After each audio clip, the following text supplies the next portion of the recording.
제가 이 책 읽고 진짜 소름 돋았던 게 뭐냐면은 제가 이 말을 몇 번이나 했어요. 대한민국은 리더십이 가뭄이어서 리더십 기우제를 지내야 될 정도라고. 이게 대한민국의 진짜 가장 근본적인 문제가 아닐까. 이렇게 제가 여러 번 말했는데 그거에 대해서 거의 완벽한 솔루션을 제공하는 책이 이 모두를 움직이는 힘입니다. 그러니까 지금 대한민국이 뭐가 문제냐면은 비전이 없다는 거예요.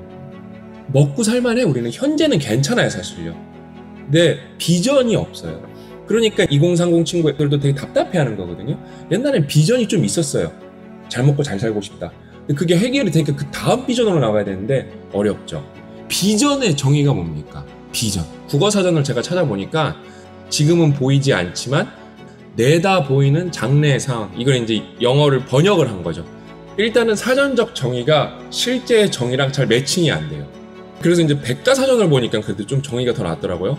조직이 장기적으로 지향하는 목표, 가치관, 이념 등을 통칭한다.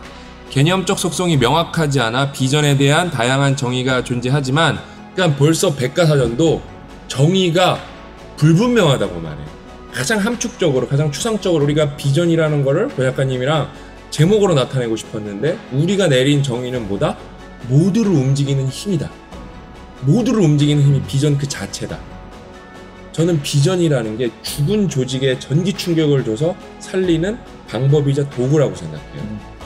그래서 여기 보면은 비전이 없는 지도자가 가져오는 6가지 문제로 그 6가지 문제에 대해서 구구절절 설명을 해놓은 게 있는데 제가 그 소제목만 6개 읽어드리면은 첫째, 미래에 대한 대비가 안 되어 있고 둘째, 기회를 놓치고 셋째, 우선순위를 정하는데 우왕좌왕하며 넷째, 전략을 집행하는 데 실수하고 다섯째, 돈, 시간, 인재를 낭비하며 여섯째, 조급하게 마무리를 짓는 경향이 있다. 마지막에 하이라이트, 비전이 없기 때문에 뭐예요?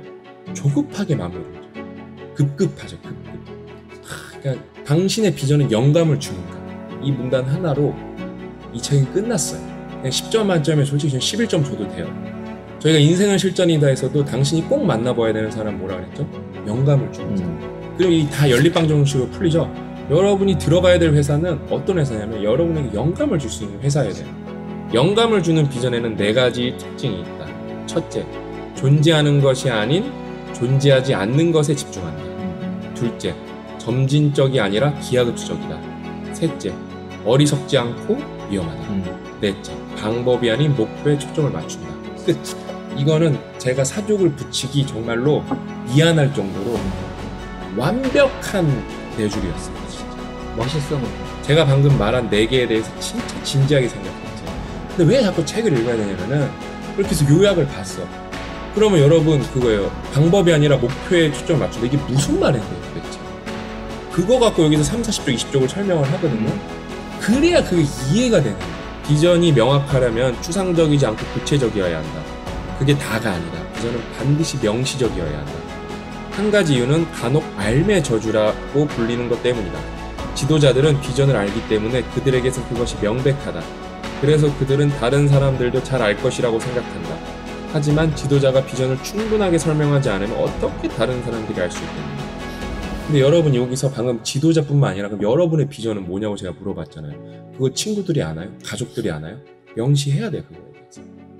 그럼 여러분을 지지해 줄 거고 여러분을 이해해 줄 거고 대화가 더 잘 될 거고 우선순위가 정리가 될 거고 인간관계가 정리될 거고. 그래서 블로그에 쓰시고 유튜브에 올리시고 카톡 창에다가 써시고 여러분의 비전을 그 있잖아요. 뭐 카톡 프로필에도 쓸 수 있고 그러잖아요. 여기저기 여러분 비전을 다 쓰세요. 근데 제가 말했죠. 꿈이 아니라 비전을 쓰세요. 비전. 그래야 더 확실한 지지를 얻을 수가 있습니다. 블레이크는 자신들의 비전이 무엇인지 잘 모르겠다고 말하는 사람들에게 동일한 조언을 한다. 나는 잘 모르겠다를 해답으로 절대 받아들일 수 없다. 매번 나는 이런 말을 연달아 되낸다. 구체적인 건 모르겠지만 그냥 한번 해보는 거야 라고 말하면 해답들이 쏟아져 나오기 시작한다. 더 많은 질문을 하면 나는 모르겠다 라는 불확신이 사라진다. 그러니 무조건 시작하라. 눈부신 성광의 계시처럼 하루아침에 비전이 명확하게 보일 거라는 기대는 하지 마라. 그렇게 쉽게 보이지는 않을 것이다. 마티는 명확함을 자리 잡는데 시간이 걸리는 습관에 비유한다. 포기할 줄 모르는 인내심이 중요하다고 그녀는 말한다. 그러니까 여러분 비전을 이제 이거 들었으니까 비전을 세우고 싶잖아요. 쉽게 안 세워진다는 거죠. 근데 그러면 또 주저하게 되잖아요. 너무 왜냐면 비전이 거대한 거니까 세우고 싶은데 안 세우니까 겁이 나. 그럴 필요 없다는 거. 일단은 세우라는 거예요. 이게 되게 여러분 구체적이에요. 근데 마이클 하이트 책의 장점은 이렇게 가이드를 해줘요. 그게 모두에게 뭐 완벽한 정답일 수 없지만 개인의 정답에 가깝고 있게끔 이렇게 인도를 해줍니다. 그래서 이거 좋네 하고 덮어버린 순간 끝나요. 근데 여기서 이것저것 시키거든요. 이거 해보면 나의 길이 보이기 시작하는데 그럴 확률이 높다고 봅니다. 여러분 이거는 사실 리더에 국한된 얘기가 아니라 거의 80%가 그냥 개인으로 바꿔도 돼요. 프리랜서도 좋고 가정주부여도 좋고 그렇죠. 학생이어도 좋고 그냥 개인으로 바꿔서 이거를 적용을 해보세요. 왜? 여러분 인생의 주체, 여러분 인생의 리더는 여러분이에요.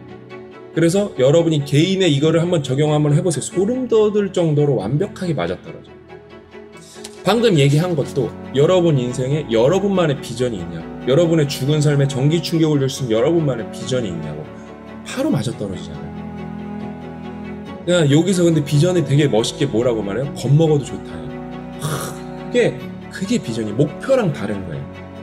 돈의 문제가 아니라 의지의 문제고 더 구체적으로 그게 여러분의 비전의 문제라는 걸 깨달으셨으면 좋겠어요. 그 누굴 위해서도 훌륭한 리더가 되는 게 여러분 자신을 위해서 훌륭한 리더가 되는 거예요. 비참하게 살지 말라는 거예요. 한 번뿐인 인생.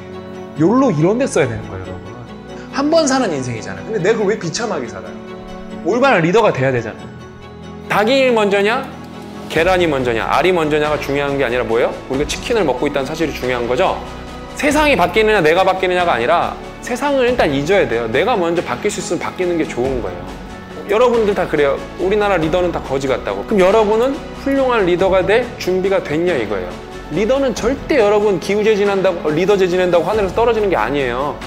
우리 중에서 제일 의지가 강하고 똑똑한 사람이 리더가 되는 거라고요, 여러분.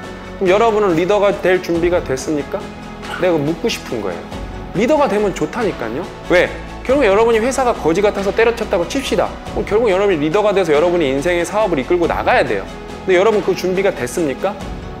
저는 여러분이 발전하고 성장해서 조금 더 준비된 리더. 그게 누군가의 리더가 아니라 여러분 인생의 리더. 여러분 삶에 있어서 리더가 진짜 됐으면 좋겠습니다. 진짜 우리는 비전이 넘치는 대한민국. 그냥 대한민국은 어떤 나라입니까? 비전이 넘치는 나라. 좀 힘들어. 그래도 대한민국은 어떤 나라입니까? 우리에겐 비전이 있습니다. 너무 멋지죠?